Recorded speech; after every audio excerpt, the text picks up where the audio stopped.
வணக்கம் மக்களே.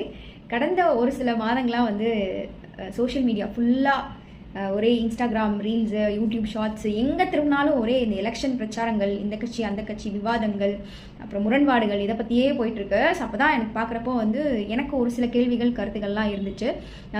நார்மல் ஓட்டு போடுற ஒரு குடிமகளாக எனக்கு ஒரு சில கேள்விகள்லாம் இருந்துச்சு. சரி, அதை பதிவிடலாம் அப்படின்னு சொல்லிட்டு தான் அந்த வீடியோ எடுக்கிறேன்.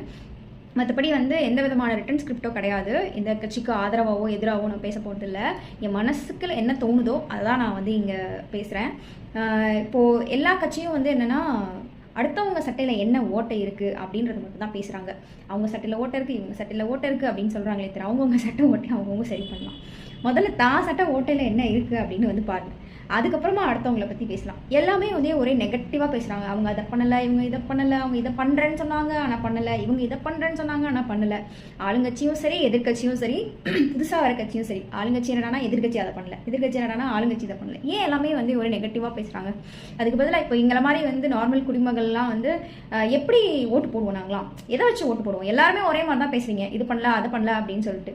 அதுக்கு பதிலாக இப்போ ஆளுங்கட்சி இருக்காங்க அப்படின்னா ஒரு சில திட்டங்கள் வாக்குறுதிகள் கொடுத்துருக்காங்க, அதை எங்களால் நிறைவேற்ற முடியல, இதெல்லாம் நாங்கள் நிறைவேற்றணும், இதெல்லாம் நிறைவேற்ற முடியல அப்படின்னா ஏன் நிறைவேற்ற முடியல?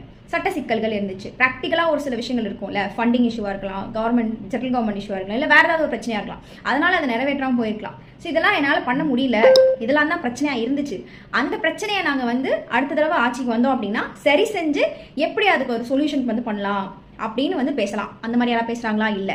எதிர்கட்சி அப்படி ஏதாவது பேசுகிறாங்களா? இல்லை, அவங்க அதெல்லாம் பண்ணலை, இவங்களுக்கு இந்த சட்ட சிக்கல்லாம் இருந்துச்சு, அதை நாங்கள் சரி பண்ணுறோம், எங்ககிட்ட அதுக்கான ஒரு சரியான திட்டம் இருக்குது அப்படின்னு பேசுகிறாங்களா? அதுவும் கிடையாது. புதுசாக வர கட்சியும் அப்படி பேசுகிறாங்களா? அவங்களும் அப்படி பண்ணுறது கிடையாது.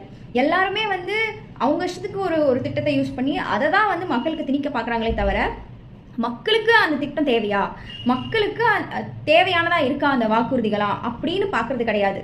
எல்லாருமே வந்து பாயிண்ட் அவுட் பண்ணியே பேசுகிறாங்களே தவிர மக்கள் வந்து எப்படி இந்த கட்சியை தான் சூஸ் பண்ணணும், இந்த கட்சி வந்து ஓகே நம்பி போகலாம், இவங்க நமக்கான தேவைக்கான ஒரு திட்டத்தெல்லாம் வந்து பண்ணுவேன்னு சொல்கிறாங்க அப்படின்னு ஒரு நிர்ணயம் பண்ணுற மாதிரி எந்த கட்சியுமே வந்து பேச மாட்டேங்கிறீங்க.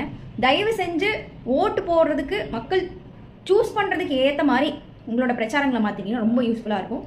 மிக்க நன்றி. தேங்க்யூ.